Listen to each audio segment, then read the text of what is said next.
নমস্কাৰ এই মুহূৰ্তত আপুনি চাই আছে এশিয়ান নিউজ আৰু লৈ আহিছো দিনটোৰ প্ৰথমটো খবৰ যেহেতু 2 নৱেম্বৰৰ পৰা ৰাজ্যত খুলিব শিক্ষানুষ্ঠানসমূহ কালি ইতিমধ্যে মন্ত্ৰী ডক্টৰ হিমন্ত বিশ্ব শৰ্মাই সংবাদমেল যোগে এই কথা ঘোষণা কৰিছে কিন্তু এইবাৰ পৰীক্ষা নিদিয়াকৈ উত্তীৰ্ণ হ'ব শিক্ষাৰ্থীসকল আৰু কেইটামান শ্ৰেণীৰ শিক্ষাৰ্থীসকলে এইবাৰ কিন্তু বছৰিকা পৰীক্ষা দিব নালাগে আৰু বছৰিকা পৰীক্ষা নিদিয়াকৈ তেওঁলোক পৰৱৰ্তী শ্ৰেণীলৈ উন্নীত হ'ব এই মুহূৰ্তত আমি এক খবৰ জনাই আছো 2 নৱেম্বৰৰ পৰা ৰাজ্যত খুলিব শিক্ষানুষ্ঠানসমূহ আৰু পৰীক্ষা নিদিয়াকৈ এবাৰ উত্তীৰ্ণ হ'ব শিক্ষাৰ্থীসকল অষ্টম দশম দ্বাদশ শ্ৰেণীৰ বাদে আন শ্ৰেণীৰ শিক্ষাৰ্থীয়ে এইবাৰ বছৰেকীয়া পৰীক্ষা দিব নালাগে আৰু প্ৰতিটো শ্ৰেণীতে দুটাকৈ ভাগত পাঠদান চলিব মহাবিদ্যালয়ৰ যিসমূহ শ্ৰেণী আছে মহাবিদ্যালয়ৰ প্ৰথম ষান্মাসিকেই হোক বা দ্বিতীয় ষান্মাসিকেই হোক সেই ষান্মাসিক পৰ্যায়ৰ শ্ৰেণীসমূহ পুৱা 8:30 বজাৰ পৰা 12:30 অনুষ্ঠিত হ'ব প্ৰথমটো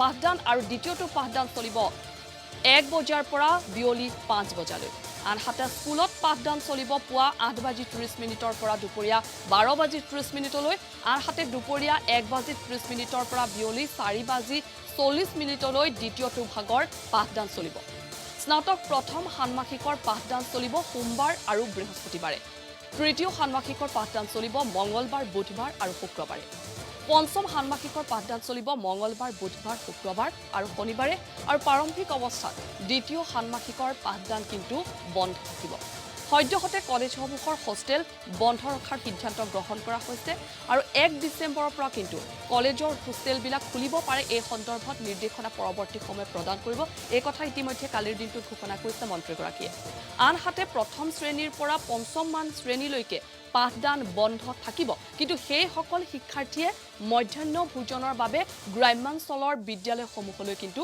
যাব পাৰিব আমি পুনৰবাৰ জনাইছো গ্ৰামাঞ্চল অঞ্চলসমূহৰ যিসকল শিক্ষাৰ্থী আছে প্ৰথমৰ পৰা পঞ্চম মান শ্ৰেণীলৈ তেওঁলোকে কিন্তু মধ্যাহ্ন ভোজনৰ বাবে বিদ্যালয়লৈ যাব পাৰিব আৰু প্ৰথম 15 দিন হ'ব অৰিয়েণ্টেশ্যন ক্লাছ ষষ্ঠ সপ্তম নৱম আৰু দ্বাদশ শ্ৰেণীৰ পাঠদান হ'ব সোমবাৰ বুধবাৰ আৰু শুক্ৰবাৰে অষ্টম দশম একাদশ শ্ৰেণীৰ পাঠদান হ'ব মঙ্গলবাৰ বৃহস্পতিবাৰ আৰু শনিবাৰে স্কুল পৰ্যায়ত এটা শ্ৰেণীত যদিহে 20 জনতকৈ অধিক ছাত্ৰ ছাত্ৰী থাকে তেনেহলে দুটা ভাগত বিভক্ত হ'ব পাঠদান প্ৰক্ৰিয়া লগতে পাঠ্যক্ৰম হ্ৰাস কৰাও হ'ব এই সন্দৰ্ভত পৰৱৰ্তী সময়ত নিৰ্দেশনা প্ৰদান কৰা হ'ব আভিযান্ত্ৰিক শিক্ষানুষ্ঠানসমূহত অফলাইন আৰু অনলাইন দুটা পদ্ধতিৰে পাঠদান আৰম্ভ হ'ব আৰু সংবাদমেল যোগে এই কথা ঘোষণা কৰে মন্ত্ৰী ডক্টৰ হিমন্ত বিশ্ব শৰ্মাই আৰু এইবাৰ পৰীক্ষা নিদিয়াকৈ বছৰিকা পৰীক্ষা নিদিয়াকৈ পৰৱৰ্তী শ্ৰেণীলৈ উন্নীত হ'ব পাৰিব শিক্ষাৰ্থীসকল অষ্টম দশম আৰু দ্বাদশ শ্ৰেণীৰ শিক্ষাৰ্থীসকলেহে কেৱল পৰীক্ষাত বহিব বাকি শ্ৰেণীৰ কিন্তু শিক্ষাৰ্থীসকল পৰীক্ষাত বহিব নালাগে বছৰিকা পৰীক্ষাত নবহাকৈ তেওঁলোক পৰৱৰ্তী শ্ৰেণীটোলৈ উত্তীৰ্ণ হ'ব প্ৰথমৰ পৰা পঞ্চম মান শ্ৰেণীলৈ পাঠদান বন্ধ থাকিব কিন্তু মধ্যাহ্ন ভোজনৰ বাবে তেওঁলোক বিদ্যালয়লৈ যাব পাৰিব আৰু এই বিদ্যালয়লৈ ছাত্ৰ ছাত্ৰীসকলক পঠোৱা নপঠোৱাটো কিন্তু সম্পূৰ্ণ সিদ্ধান্ত অভিভাৱকসকলৰ ইচ্ছাৰ ওপৰত নিৰ্ভৰ কৰিব তেওঁলোকে যদি ইচ্ছা কৰে তেওঁৰ সন্তানক বিদ্যালয়লৈ পঠাব পাৰিব আৰু সেই বিশেষ মন্তব্যটো এই মুহূৰ্তত আমি আগবঢ়াইছো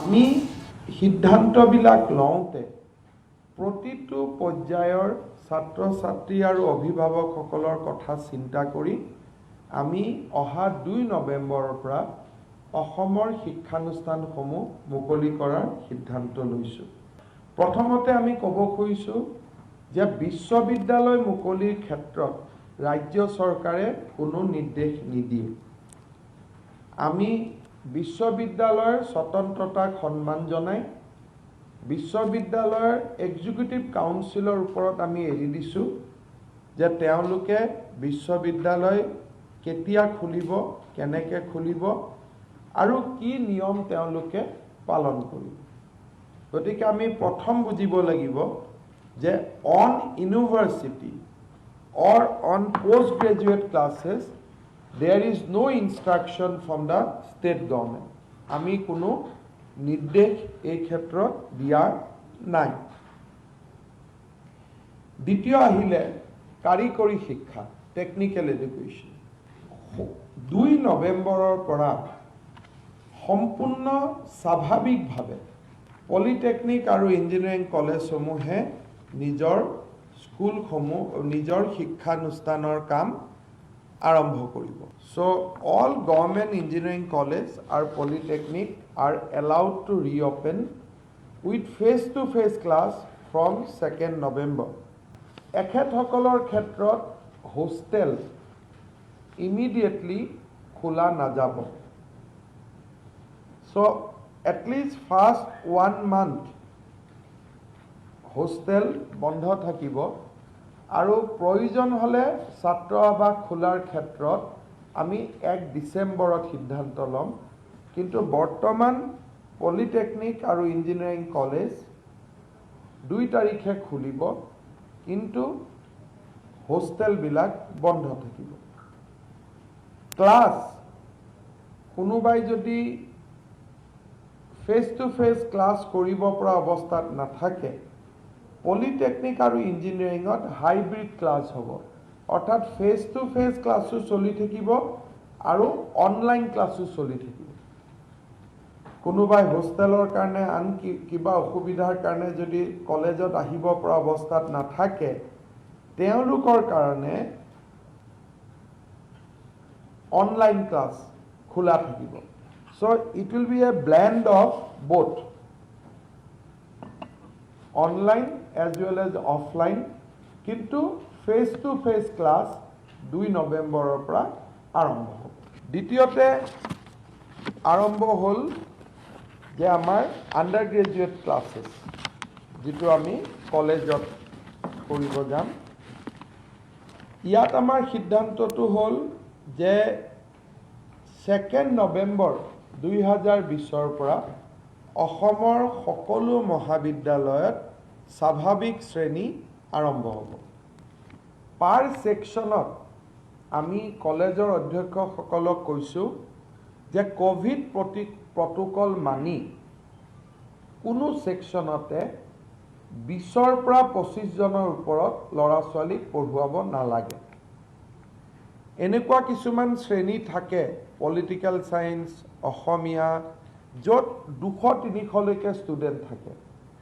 এইবিলাকৰ ক্ষেত্ৰত আমি তেওঁলোকক কৈছোঁ যে সৰু সৰু সেকশন আপোনালোকে কৰি ল'ব, কিন্তু এটা ক্লাছত যিকোনো কাৰণতে more than 25 ষ্টুডেণ্ট হ'ব নালাগে।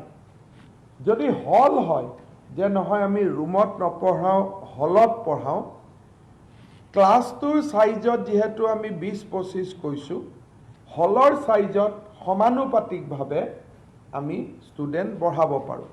সে ইট ইজ এ লাৰ্জ হল। তাতে আমি ঠিক কৰিছোঁ যে পলিটিকেল সায়েন্সত আমাৰ ষ্টুডেণ্ট বহুত, গতিকে আমি অডিটৰিয়ামত ক্লাছ কৰিম।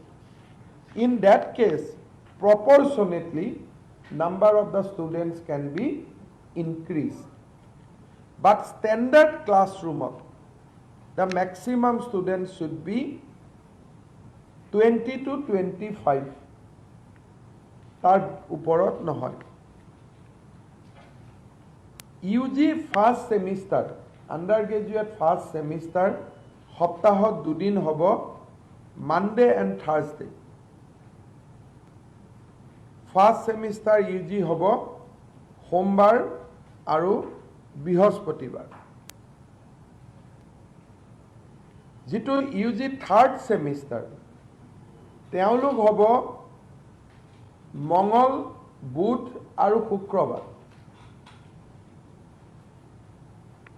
UG থাৰ্ড সেমিষ্টাৰ মঙ্গল, বুধ আৰু শুক্ৰ। আৰু যিটো ফিফ্থ সেমিষ্টাৰ, তেওঁলোকে ক্লাছ কৰিব মঙ্গল, বুধ, শুক্ৰ, শনি। মঙ্গল, বুধ, শুক্ৰ, শনি। তাৰ মানে first semester will have 2 days, second semester will have 3 days, আৰু fifth semester will have 4 days of education. So obviously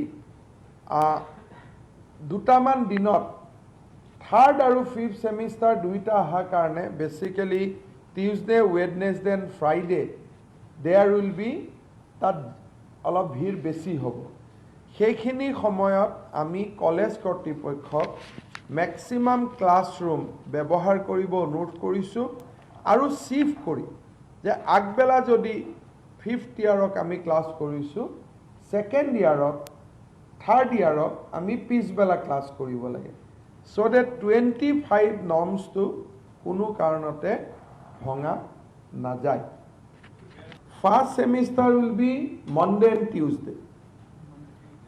Monday and Thursday, sorry. First semester Monday, Thursday.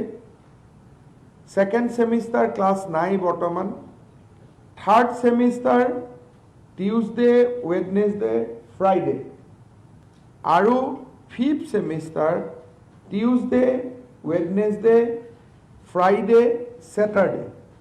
Hostel বন্ধ থাকিব সেইকাৰণে কোনোবা ষ্টুডেণ্টে হেণ্ডিক বা কটন বা বি বৰুৱা কলেজত পঢ়া ষ্টুডেণ্ট লখিমপুৰৰ পৰা যদি নাহি লখিমপুৰৰ কলেজখনতো টেম্পৰাৰী এনৰোল কৰি ল'ব খোজে তাৰ নিৰ্দেশ আমি ৰাজ্য চৰকাৰে দিছোঁ যে they may not come to Guwahati they may not come to Dibrugarh but they can enroll themselves as a temporary student in their native places. এমাহৰ কাৰণে 1 ডিসেম্বৰৰ পৰা আমি হোষ্টেল খুলি দিয়াৰ সিদ্ধান্ত লৈছোঁ but not in the 1st November from the 1st December. ইয়াৰ পিছত আহিলে স্কুল পঞ্চম মান শ্ৰেণীলৈকে স্কুল বন্ধ থাকিব আপ টু ক্লাছ 5th আৰু আমি অসমৰ প্ৰাইভেট স্কুলবিলাককো আমি মানা কৰিছোঁ যে পঞ্চম মান শ্ৰেণীলৈকে কোনেও যাতে স্কুল আৰম্ভ নকৰে আপ টু ক্লাছ 5th অৱশ্যে মিড ডে মিল আনিবৰ কাৰণে গাঁৱত পঢ়া স্কুলৰ ষ্টুডেণ্টসকল স্কুলত যাব পাৰিব আৰু স্কুলত যাওঁতে শিক্ষকসকলে দুই এটা পৰামৰ্শ দিয়া তেওঁলোকৰ লগত কিবা প্ৰশ্ন যদি চাব দিছিল ওলাই অনা বা একাডেমিক ডিছকাশ্যন কৰা এই পাৰ্টটো এলপি স্কুলত খোলা থাকিব গতিকে মিড ডে মিল বিলাবৰ কাৰণে নিৰ্দিষ্ট কৰা দিনত ষ্টুডেণ্ট আহিব আৰু শিক্ষকৰ লগত ইনফৰ্মেল একাডেমিক এক্সচেঞ্জ কৰিব কিন্তু ক্লাছ নহয় so 1 to 6 will remain suspended 1 to 5 6ৰ পৰা ক্লাছ আৰম্ভ হ'ব আৰু আমি যেতিয়া 6ৰ পৰা ক্লাছ আৰম্ভ কৰিম সদায় আমাৰ দুটা বেটচ হ'ব all school will be open at morning 8:30 8:30 পৰা 12:30 লৈকে এটা ক্লাছক পঢ়ুৱা হ'ব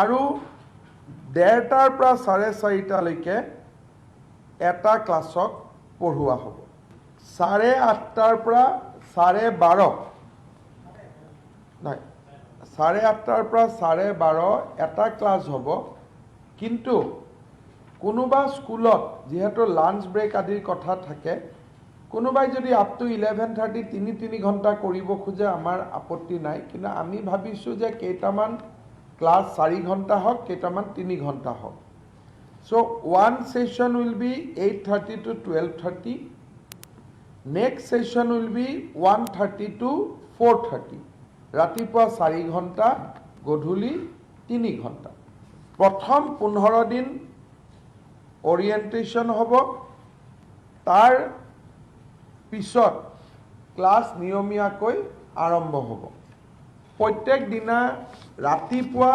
50% ক্লাছক মাতা হ'ব গধূলি 50% ক্লাছক মাতা হ'ব 6 7 যদি ৰাতিপুৱা মাতিছোঁ 8 9 আমি পিছবেলা মাতিম বা তিনটা ক্লাছ কৰবাত যদি 6ৰ পৰা 10 লৈকে আছে 6 7 8 আমি ৰাতিপুৱা মাতিছোঁ 8 9 10 আমি গধূলি মাতিছোঁ এই ধৰণে আমি স্কুলত কনজেশ্যনটো এৰাই চলাৰ বাবে চেষ্টা কৰিম।